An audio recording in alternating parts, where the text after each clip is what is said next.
ตอบបំពូនដល់ម៉ោងអាហារពេលល្ងាចហើយបាទយើងមានបាយយើងមានអត់មានអីទេនេះតោះបំពូន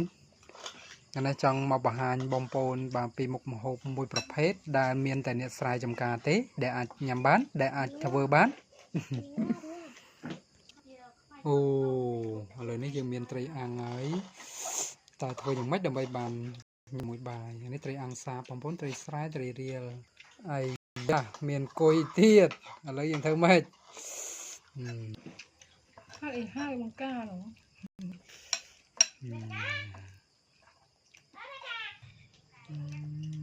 ចុចទៅ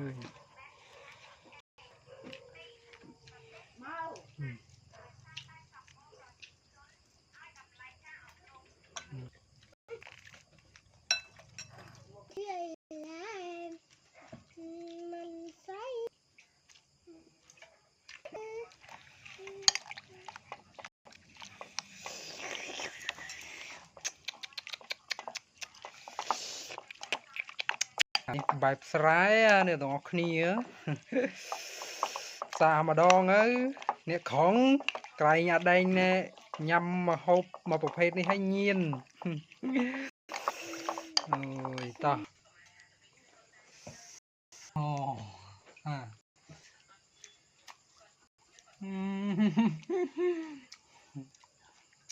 អូនអាគុយ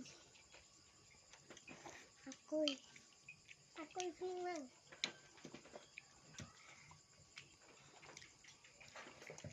បន្ទុកបងប្អូនខ្ញុំឲ្យ11 លើ 10អញ្ចឹងអានេះខ្ញុំចូលចិត្តខ្លាំងបើនេះអត់ចូលចិត្តអាច8 9ដែរហ្នឹងខោមើល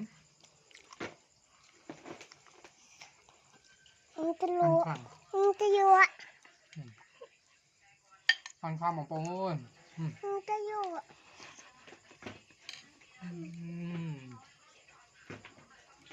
តែញ៉ាំអស់គ្នាងាយងាយជ្រូកកៅឆ្នាំងបាយបាយ